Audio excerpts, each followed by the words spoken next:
Did you ever wonder what it's like to read the Bible in its original language? Most of the 39 books that make up the Jewish Bible, or Christian Old Testament, were written in Hebrew, and many of their stories are built around features of the Hebrew language that are difficult to translate into English, which means that translations are not always perfect at giving us the meaning of the original Hebrew. If you'd like to learn how to read the Bible in its original language, Hebrew, you're in the right place. I'm Matthew, and this is Learn the Lingo. Thank you for joining me in this first episode of Reading the Hebrew Bible. By the end of this series, you will be able to understand 1 Samuel 17, the story of David and Goliath, in Hebrew and in detail, as well as some other passages we'll be looking at. And you'll also be able to use your knowledge about the Hebrew in this chapter to get the gist of most prose or non-poetry in the Hebrew Bible. Today, we're going to learn about some tools we'll be using throughout this series to help us understand the Hebrew of the Bible. And I'll also help you start to understand a whole Bible verse in Hebrew. Let's begin by talking about where you can read the Hebrew Bible for yourself.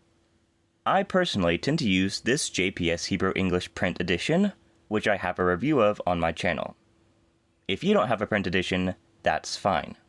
There are also places online where you can read the Hebrew Bible for free. The website Chabad is one, and there is also Bible Gateway. On the latter, to find the Hebrew Bible, you open up this box for the different versions and click on All Languages and go down from English until you find Hebrew. On Bible Gateway, the Old Testament Hebrew text is the Westminster Leningrad Codex, which is the text used in most Hebrew Bibles. Here you can also read Haderech translation of Habrit HaCharashah, the New Testament. For reading the Hebrew itself online, I think Chabad has a much better Hebrew font. But for comparing English versions with the Hebrew, Bible Gateway is very helpful, since you can read multiple parallel versions at the same time. Another website we'll be using is called Blue Letter Bible. Throughout this series, I'll be teaching you how to use this site to break down a Hebrew verse. This is also another website you can use to read the Hebrew Bible. Under Versions, you'll choose WLC. Again, that's Westminster Leningrad Codex, which is the Hebrew text.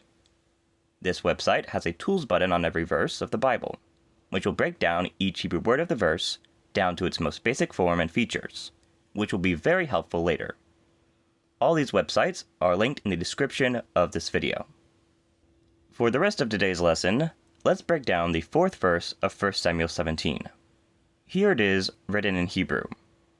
If you're not familiar with the Hebrew alphabet, the Aleph Bet, or its vowel system, you can check out my series here, where I teach you everything you need to know to read a Hebrew word aloud.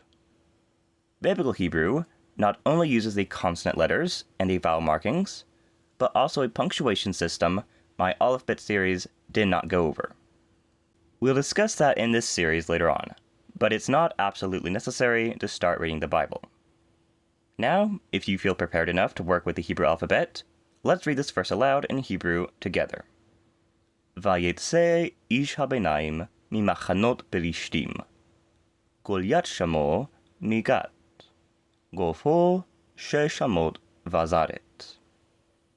Right now, you probably don't know any biblical Hebrew, but let's try some things that may help us decipher this verse. There are three names in this verse: one of a nation or group of people, one of a person, and one of a place, which all sound similar in Hebrew and English. Try to listen for them as I read out the verse again. Vayetze ish habenaim mimachanot Pelishtim. Goliath shamo migat.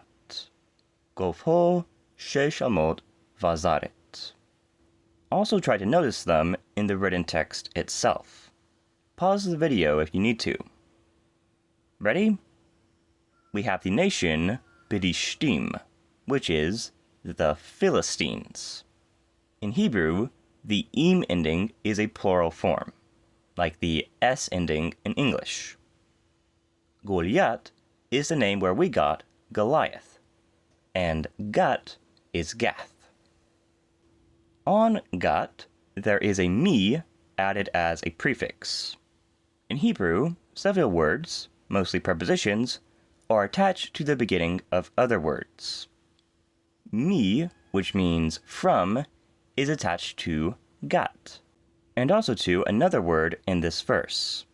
See if you can find that one.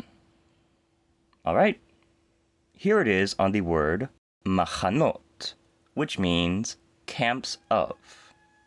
Mi machanot means from the camps of. So what do you think mi machanot Pirishtim might mean? Mi machanot, from the camps of Pirishtim, the Philistines.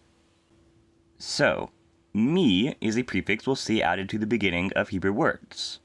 But what about a suffix that is added to the end?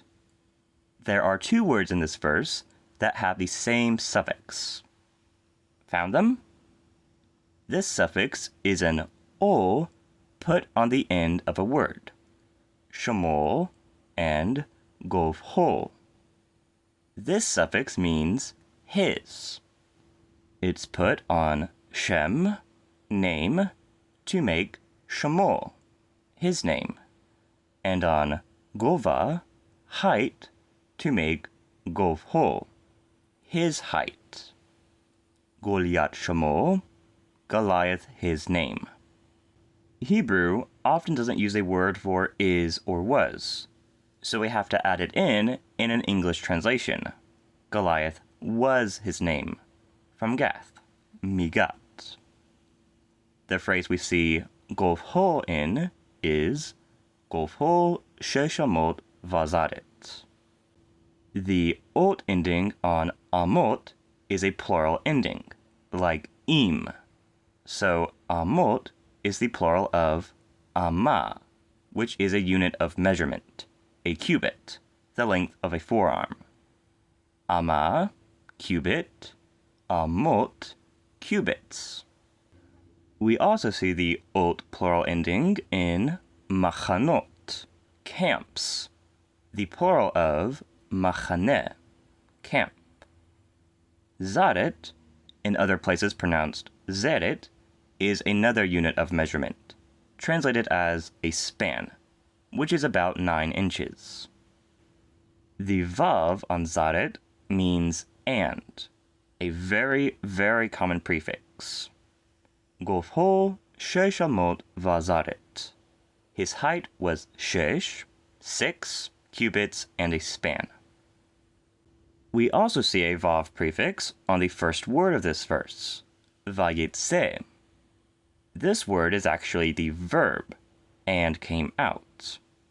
In biblical Hebrew, many sentences are structured so that the verb, that is, the action, comes first, and then the subject, the person doing the action, comes after it. The subject in this phrase is ish habenaim, which is usually translated as a champion. That's an expression we'll break down much more later on. So first the verb, vayetse, and came out, then the subject, ish habenaim, a champion. Vayetse ish habenaim, and a champion came out, mimachanot Pirishtim, from the camps of the Philistines. Goliath shamo migat. Goliath was his name, from Gath. Govho sheshamot vazaret. His height was 6 cubits and a span. And so that is the first verse of the series. Vayetse ish habenaim mimachanot Pirishtim. Goliath shamo migat. Govho sheshamot vazaret. If you want to learn more biblical Hebrew, be sure to subscribe and click the bell so you get a notification every time I release a new episode of this series. I'll be releasing 1 or 2 of these videos every week. If you enjoyed this video, please like and share it so more people can join the series. Thanks for watching, and I'll see you next time. Goodbye.